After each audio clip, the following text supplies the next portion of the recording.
Over the last 32 years, oh no. The DC animated universe has gifted us with countless superhero adaptations, often considered to be the gold standard for on-screen depictions of DC comic books. We got everyone from the popular and expected, like Superman, Wonder Woman, and of course, Batman, to the extremely obscure and unexpected, like Obsidian or fucking Nemesis. I'll still never quite understand how he wound up with an invite. But sometimes these cartoons would take a character you thought for sure would show up at some point, and instead go, and now for something completely different. Bet you think you've got me? Well, surprise! Case in point, the subject of today's video, Power Girl. Rather than adapt her classic comic book origin one-to-one, the DCAU crew chose to revamp her as Galatea, an evil Supergirl clone created by Project Cadmus, the shady Black Ops agency that had Justice League Unlimited Season 2 in a chokehold. I'm the bad boy.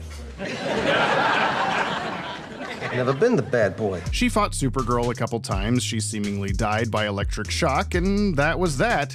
Until it wasn't. Hence, the mystery! 2017's Batman and Harley Quinn animated movie teased an actual Power Girl, represented by this waitress dressed like her at the Super Babes restaurant, also home to a Power Girl Jumbo Combo menu item. Since Power Girl only existed in the form of a villain in this universe and never went by that name, who the hell is this chick modeling herself after? Can we figure out the identity of the real Power Girl of the DCAU?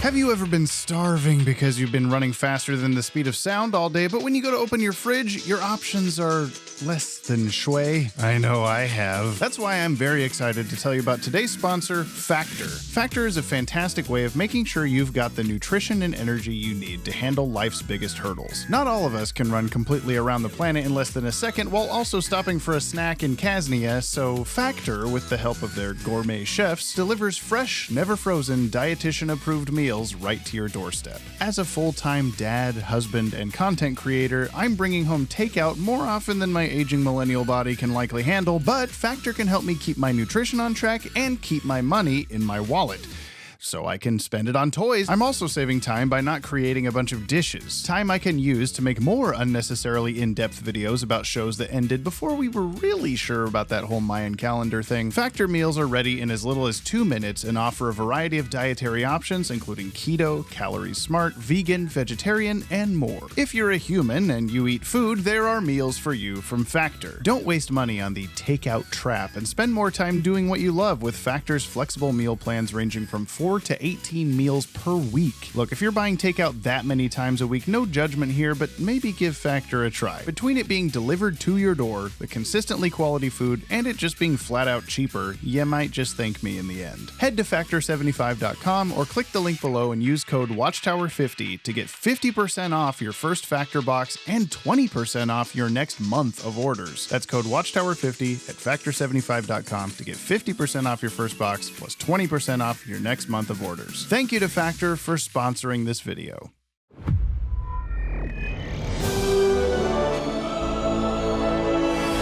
First things first, why in Darkseid's name are we still talking about Batman and Harley Quinn? That movie's not even DCAU canon, right? Well, for one, do I have an hour-long courtroom drama for you? And for two, with how many multiverse events are being thrown around these days, even if you don't want old BNHQ to be canon to the DCAU, it's canon to some DCAU, and this appears to be one that follows up events of JLU, which is where the confusion comes from in the first place. So just bear with me, please. Two bears with me. Two Arctic Mr. Freeze adjacent polar bears with me. That's how much thank you. Am I the only one who understands the complexities of this ambitious cinematic masterpiece?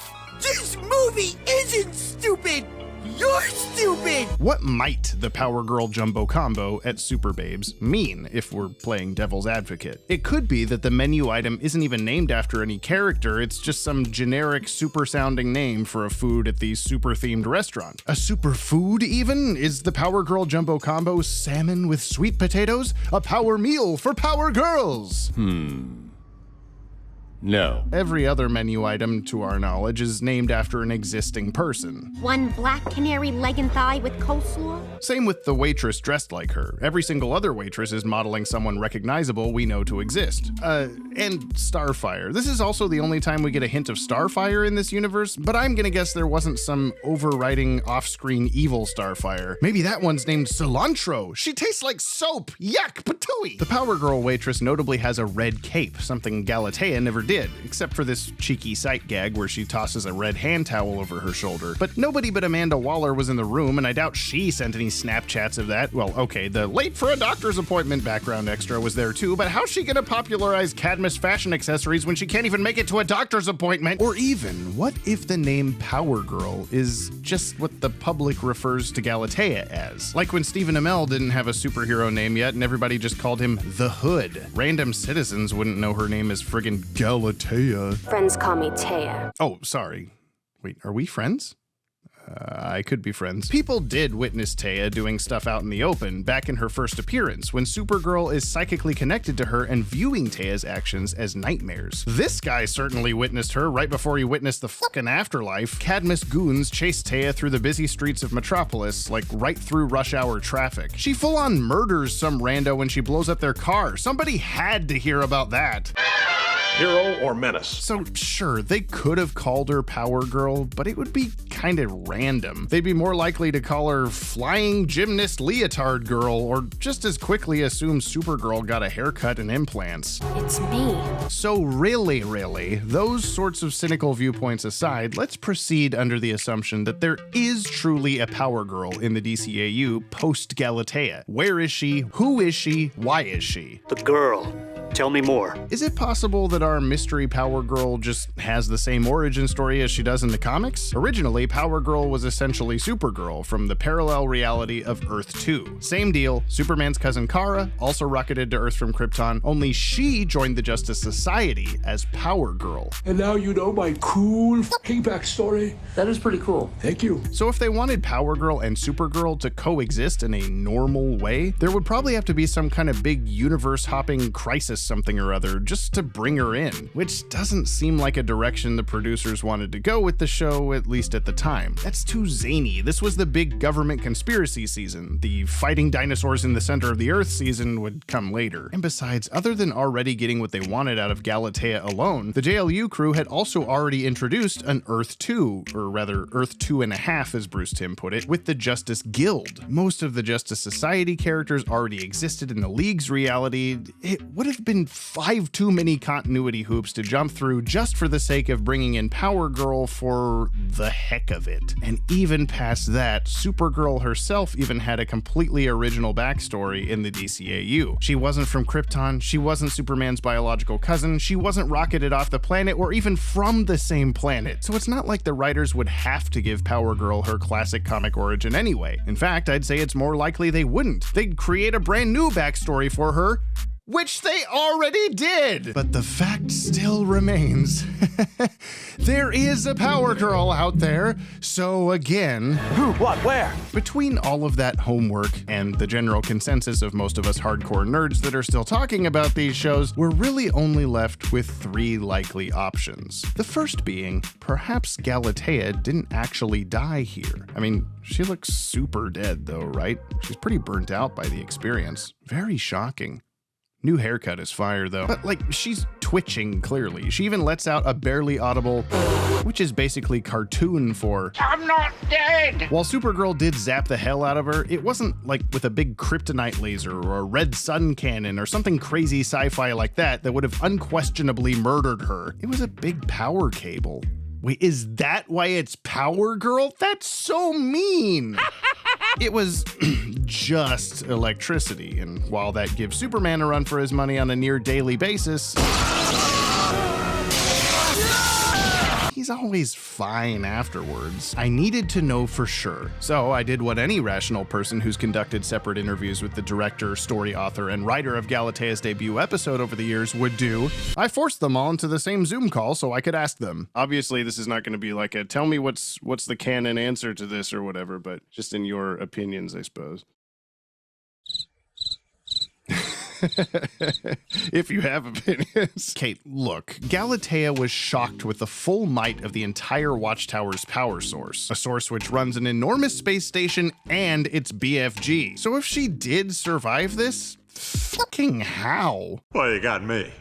By all accounts, it doesn't make sense. Well, any number of ways, really. She was zapped to near death, but just put in a coma and woke up later. It's happened with the friggin' Riddler, it can happen with her. She was rushed to a hospital right after this scene. The Justice League don't kill, they just shove fireworks inside you and blow you up. Sure, regular electricity has killed regular humans in this world, but this is an experimental clone of a nearly invulnerable alien that's been genetically modified to be older and stronger than the original. Unlike her clones in arms, the Ultimen, she doesn't seem to have an expiration date. Plus, when she got caught in a big explosion earlier in the series, Professor Hamilton revived her. She can apparently be reassembled in the right hands. We can rebuild him. We have the technology. We've brought up numerous times how Bruce Timm cites that if you don't see a body cremated or otherwise destroyed beyond repair, there's always a way to bring that character back. This is cartoon logic plus superhero logic plus plot armor plus broadcast standards and practices not allowing you to outright kill anybody on screen. No one's ever really dead. No one's ever really gone. You guys did get to kill people, though, on the show, which was, there's no more marked difference between Cartoon Network and Kids WB than that. Mm-hmm. That's true.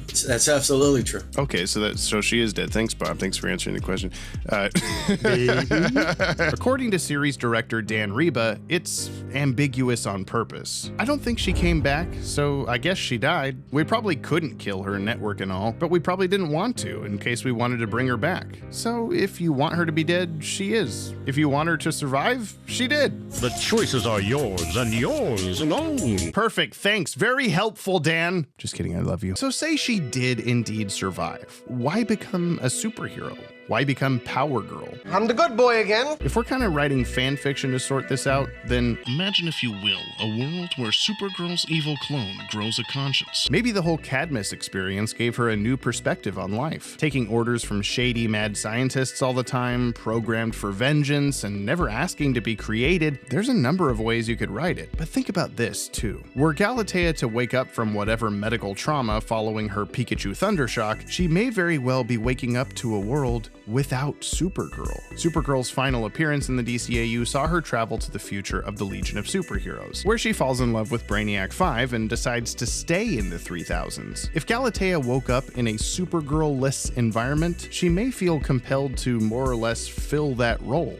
Except two things. First, by our calculations, the Batman and Harley Quinn film, where we get the Power Girl hint in the first place, actually takes place during the events of JLU, bridging the final two seasons, aka after all the Cadmus stuff, but before the final string of Legion of Doom episodes. So before Supergirl ever disappears, there's apparently a Power Girl and Supergirl at the same time. And secondly, I don't really buy that Galatea would just suddenly turn over a new leaf like that. Even if she wanted to make a new name for herself and kind of come out of hiding, so to speak, she was pretty damn evil. She does a lot of wanton killing. Sure, she had this nice little moment with Daddy Ham, but she was also nutso supervillain mode every time we saw her, especially at the end. She disobeyed Amanda Waller's orders so she could try and kill Supergirl and blow up the Watchtower. Her being able to have that change of heart is kind of far-fetched to me. How many more Pokemon references can I toss into this video? Then again, even Superman had to redeem himself in the eyes of humanity after Darkseid brainwashed him in his series finale. So it's not like this scenario is impossible, but how would she even get to that point? Did the big zappy zaps like rewire her brain? Like her clone DNA got so twisted. Maybe the shock gave her amnesia or something. She forgot she ever was a bad guy and the Justice League nursed her toward being a hero, which is all fine and dandy, but you just know there would eventually be a story where she'd start to remember all the doo-doo things she'd done, like Metropolisian vehicular manslaughter, so it probably wouldn't stick forever. Amnesia aside, something big would have to happen for Galatea to switch sidebar menus on the Kids WB Batman Superman website. If you recall, Supergirl was having those Galatea POV nights nightmares because of a mental link between the two of them, an unforeseen and undesired result of the cloning process. When Kara would go to sleep, she'd witness Taya's monstrous homicidal actions as if she was the one performing them. But following Taya's original splodedness, she was in Cadmus's care. They could have easily removed that link, fixed the problem, and it seems they did since Supergirl wasn't aware that Galatea was Looney Tunes back in action until she was like, "Hey girl, I'm just here thrashing the fuck out of steel, how's it hanging?" But since when she gets super cooked, she's theoretically left in League custody this time, and we do see that the forehead chip thing she uses to control the Ultimen has short-circuited. There's nothing preventing that psychic link with Supergirl from continuing like it used to. Taya may find herself in a coma for months. Imagine if during that entire time she's just dreaming everything that Supergirl is doing. Every heroic act, every person she saves, every joy that life brings her, Galatea gets to experience firsthand through her eyes. She'd even witnessed Kara changing her costume to more reflect Superman's, something we know happened between seasons. So the very thing that caused night terrors and panic attacks for Supergirl is now flipped on its head and presenting Galatea with a lived-in experience of the person she could be. She's also seeing every time Supergirl eats or uses the bathroom or whatever, so that's something. But Supergirl's life playing like a movie in Taya's head could theoretically deprogram her Cadmus-iness. It'd be like that scene where we find out Doomsday was forced to watch simulations of Superman so he'd want nothing more than to kill him, except with 100% less heat vision torture and 36% less Clockwork Orange. It's not that out of the question, pun intended. It's because the link works both ways, doesn't it? While she was seeing what you were doing, you were feeling her conscience. It bites having someone in your head, doesn't it? When Question confronts Galatea, he tells her to kill him, and she hesitates. We don't see for sure that she wouldn't do it because Supergirl up and throws a car at her, but still, she could fry him in an instant or punch a hole through his faceless face before he could even think about the true purpose of aglets. But she doesn't. Would she have killed him if she'd had enough time? I think the answer is for sure she would have. I don't know. One of the key elements in the story is that Galatea has acquired some of the conscience of Supergirl. That's why she doesn't, but... It's why she hesitates. Yeah. But evidence, everywhere else through the episode suggests that she pushes through that conscience problem. It may take her a moment longer because this is someone Supergirl actually knows, but I think she would have killed him. I mean, even Supergirl was getting annoyed with Question in the episode, so she... It's not like they were close. Yeah. I could easily subscribe to the idea that when Galatea finally wakes up, presumably in the Watchtower's Pump Captain Atom Full of Plasma Again room, she feels inspired to do good. And though she's comfortable enough to re-enter the world, she's still unsure of herself and her dark history. She doesn't think she's super, but she sure is powerful. And scene. Ooh, what if that psychic link even continued across the time stream somehow, and Taya could almost communicate with Supergirl back and forth between time periods? There are some good stories here, DCAU writers. Please steal them from us. That all seems like a good enough explanation, yeah? No need to dig any deeper. We can just stop the video here and boot up Helldivers and... Oh. There's a Power Girl in the JLU tie-in comics, in the background a few times in the Justice League. She's even mentioned by name by Batman. These comics came out while the show was still on the air, so it seems like even back then they had some kind of quote-unquote plan with Power Girl. Well, I guess if this good Galatea fan theory holds any water, that could be the explanation for her existence. This is Galatea. Except... I wonder how long we can play that before it gets copyrighted. So we've established that if Galatea became Power Girl, that would at least have to be after the conclusion of the second season of JLU, aka the Cadmus arc, right? Those episodes are all very back-to-back. Taya gets fried, Brainiac bursts out of Luthor, they defeat him, and Cadmus backs down from being enemies with the Justice League, all in the same day. The next time we see Amanda Waller, she's even chit-chatting with General Eiling about how all her dubious antagonistic stuff is behind her. And yet, when Power Girl shows up in the JLU comics, it's during a story where the twist-ending villain is Amanda Waller. So this issue somehow happens during the Cadmus arc of the animated series. The comic story in question was published in September 2005, which was several months after that season of the show had wrapped up. But we know that comic books take a while to produce, and rarely did their teams get any communication from the cartoon crew, so it's pretty believable that this issue could have been written and created while Cadmus is the enemy was still the status quo on TV. And that, by all accounts, doesn't make any sense. Look, if you think you get headaches trying to make all this stuff work in harmony, I can assure you, Mine are bigger than yours. My mind is the internet. I know every continuity mistake ever made on television. Power Girl didn't make a lot of other appearances in this comic series, so maybe the people working on it realized their mistake. In fact, in the letters to the editor section of issue number 20, a reader even mailed in about it. My only complaint is that the comic shows Power Girl, yet on TV there is no Power Girl, only Galatea, who resembles that heroine. To which the publisher replied, "Drat, you noticed that, did you? Well, trust me, Power Girl and Galatea are different characters, but the fact that their costumes are similar may have some significance." Cryptic! What could that significance be, I wonder? These reader mail segments during this time were always angled around a supposed conversation with Johnny DC, a sort of mascot of DC Comics' Young Reader Publishing. In fact, Johnny, or sometimes a lady version, Johnny, I'm a dance major, and I'm not. 5, 6, 7, 8 would even occasionally appear within the pages of DC titles, commenting on their events or kind of breaking the fourth wall as a continuity cop.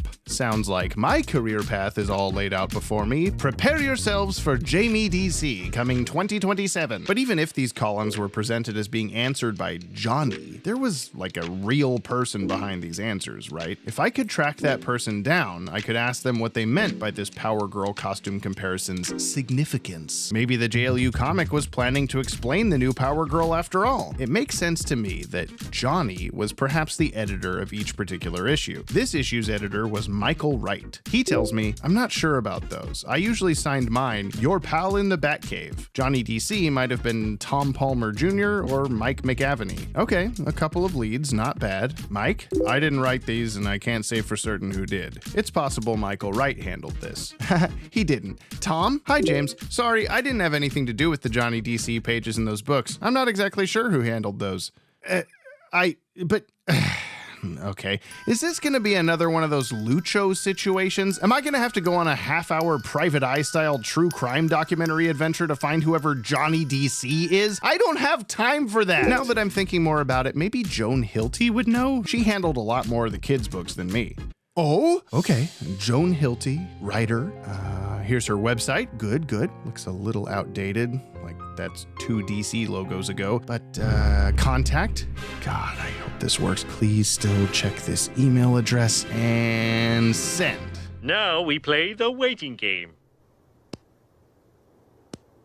Oh, by the way, if this is you, security called, they found your winner card. This stuff is all yours. We replied to your original comment, so go check that for more details. Here's the next bundle of stuff, a 4K copy of the Legion of Superheroes movie, and a full set of the original BTAS Topps trading cards. All you gotta do to enter is leave a comment answering our question of the day from the end of this video. We've also got a new t-shirt in the merch store. It's a joke from later in the video. It's the Power Girl boob window, but it's solar panels. It'll make sense, I promise. Also, just a sidebar, help us get to 200 Patreon supporters. We'll do a Will It Canon video on Teen Titans and the Batman. Okay, back to the waiting game. No, the waiting game sucks. Let's play Brawlin' Bots. Hi James, sorry for the tardy response. I tried to go into the Wayback Machine but couldn't remember for the life of me, so I reached out to my then assistant. She reminded me that Johnny was Charlie Boatner. Thanks for reaching out. Woohoo! Sure enough, multiple sources for Charlie Online confirm him as the voice of Johnny DC. So I reached out. Whether or not he remembered a minute detail only I would ever care about from a magazine published 20 years ago, he still might be able to help in some way. Hey James, you're right, that was me, and you're right, my memory on that letter is weak. It looks like writer Adam Beechin was scripting stories featuring a wide assortment of DC heroes without making direct reference to the animated continuity. I'm going to guess that the significance was that Power Girl was Superman's cousin in her original incarnation, All-Star number 58, while Galatea was cloned from Superman's cousin. Okay, so this version of Power Girl we see in the JLU comics maybe did have the 70s Earth 2 origin, just off screen? The DCAU has done this a number of times, bringing in some new character and just expecting you to be okay with their existence. Miss Martian, Jason Todd, even Hal Jordan and Guy Gardner are confirmed Green Lanterns and Justice Leaguers at some point in time. Always stuff we never saw until it was either explained later or explained never. There's no laws in this place. Anything goes. It's Thunderdome. And in Power Girl's case, we at least have some minor confirmation that there may have been an unseen Earth 2 adventure after all, where she crossed over and became a staple hero in the League's reality. Or if not Earth 2 related, we could always consider her revamped origin that came from the fallout of Crisis on Infinite Earths back in the 80s, when she was rewritten to actually be the descendant of an ancient Atlantean sorcerer so that she and Supergirl could still exist simultaneously without having to be quote-unquote the same person. Why not this? I'm sure Aquaman wouldn't mind another Atlantean hogging some spotlight. He wasn't even allowed to be in the cartoon after season 1 anyway, but that's a topic for another time. I spoke with JLU comic writer Adam Beechin as well, and asked about if he had plans for explaining Power Girl's appearance, but he clarified that he actually tried very hard to steer clear of the animated continuity, and any anachronistic background characters would have likely been a decision by the issue's artist. Beechin never purposely included Power Girl, nor did he intend to write about her for this world. So if it's the artist who done it, what does Carlo Barberi have to say about this? The answer is simple. I just wanted to draw Power Girl in the background. It wasn't supposed to be Galatea. I had free range to draw whatever character I wanted, even if they were not in the show. So 100% sure it's Power Girl, not Galatea. I wish I thought about redeeming Galatea, but I did not. That answer is simple, Carlo. So simple, in fact, that I can't accept it. Well, okay, just kidding. I will. But say we don't want to go the route of perfectly coincidental off-screen comic book accurate origin for Power Girl. If she for sure isn't Galatea, then for my final trick, I want to pull one last option out of my hat.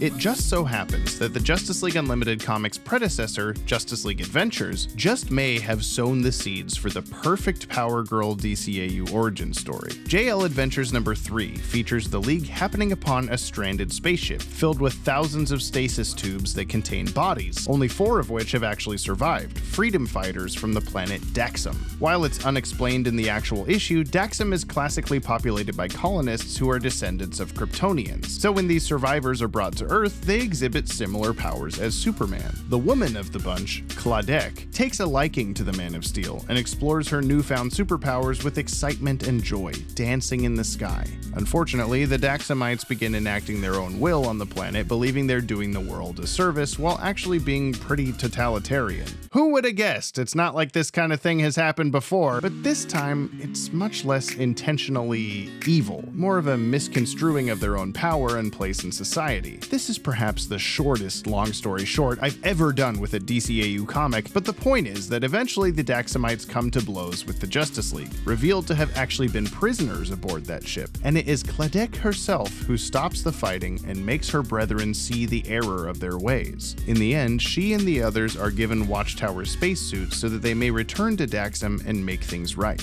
Good luck, Claudette. Thank you, Kal-El, for dancing in the sky with me. If the planet Daxam of Justice League Adventures is anything like the Daxam of the CW Arrowverse, then this DCAU version may also be currently helpless as its star system is thrown completely into chaos when Krypton explodes. 3 billion. That's how many were on that planet. This whole thing is very similar to Supergirl's DCAU origin story, down to the planetary destruction, cryogenic survival, and even Superman referring to Claudette as his cousin. And she's even got the boob window. The boob window! Okay, it's not exactly the same, but it's a damn cleavage circle. Coincidence? I think not! If you haven't jumped to this decently obvious conclusion yet, there's a very Power Girl-esque nature about Claudette. In 2020, I read this JL Adventures issue on a live stream for our second channel, the Pod Tower, and when the live chat started pointing out the Power Girl similarities, I had to take note. Then, the artist, John Delaney, appeared in the comments of our Instagram post that promoted the stream, so I had to ask, was the design of the female Daxamite intended to be similar to Power Girl? And he said, no coincidence, I definitely had Power Girl in mind when I designed her. Fabian Nicieza made her the moral heart of the team, so she felt like the way Power Girl is always written. When I contacted Fabian, the writer of the issue, he responded that while he couldn't remember if he purposely modeled Cladec's character after Power Girl or simply had gone with the Supergirl analogy, the parallels were definitely purposeful. Wait, holy shit, that's the co-creator of Deadpool. I just talked to the co-creator of Deadpool. If I say Deadpool enough, will that be helpful with the algorithm? Deadpool and Wolverine, Marvel Cinematic Universe, Like a Prayer, Madonna. So, DCAU Power Girl Daxamite? She Daxamite not. We do see Mon-El, another Daxamite, in the Legion of Superheroes future in Justice League vs. the Fatal Five. So there were indeed survivors, even in the on-screen continuity, and or perhaps the DCAU Mon-El may even be a descendant of Power Girl. I mean, it's not impossible. Saturn Girl might be descended from Miss Martian, but we covered that already. Okay, new heart canon, DCAU Power Girl actually comes from Saturn too, and her real name is Power Girl. Like a good little boy, I did do my due diligence and checked all the Capstone published DCAU style books from the last few years to see if there was anything helpful in there, like how I approached our Barry Allen video. But even though Power Girl is among the Justice League roster at the top of a lot of the books, she never actually appears as a character in any story, much like our pal Blue Beetle. Some of these folks are just stuck in cameo purgatory for all time. Power Girl did at least get a more or less official DCAU character design out of the deal though, thanks to artist Tim Levins, whose original design was too, perky for kids' books, I guess. Damn, Capstone, how can she be Power Girl if Earth's yellow sun can't reach her solar panels? See, now it makes sense, right? Like Carlo Barberi said, the answer is probably simple. Bruce Timm just wanted to put the booby character in cartoon Hooters. And you know, various other DCAU looking Power Girls have popped up over the years, like the cover of Superman and Batman magazine #1, or a quick little story in Adventures in the DC Universe. Toss in these handful of Bruce Timm sketches, and it's not hard to imagine her existing in the DCAU somehow, even if it is always just out of view. Regardless of the continuity of the DC animated universe continuing to evolve in strange and unexpected ways as this little blue orb hurtles through space, Justice League Unlimited was undoubtedly a masterclass in serial storytelling, and the Power Girl we did get was still very much worth the wait. What was great about this show, these guys were talking about big ideas, like issues of government, secrecy and overreach and what's wrong with vigilantism, and like very mature subjects and handling it like over very long arcs. All the stuff we were doing at Warner Animation was ahead of its time in terms of the kind of storytelling we were doing on television. But in particular, JLU got real sophisticated, real mature. The thing was that there was nothing about any of those shows that a kid couldn't enjoy. Some of the concepts might be over their heads, but there's plenty of action. There's usually a strong emotional core going through it. In children's literature, there are certain things you can come back to. You enjoyed certain aspects of it as a child, then you see it again, you go, wait a minute, there was this whole undercurrent there that an adult could enjoy and understand, maybe even change their opinion. I see now that the circumstances of one's birth are irrelevant. It is what you do with the gift of life that determines who you are. Yes, I got one more in. For my question of the day, I want to know what's another DC superhero we never got in the animated universe that you would have wanted to see or hoped to see in a future project. Thank you again to Factor for sponsoring this video, and to everyone listed here who supports us on Patreon. You are the real Power Girls in my heart, or something. I don't know. Bye. Oh, we can't really literally make it Power Girl, just sort of Power Girl adjacent. Right.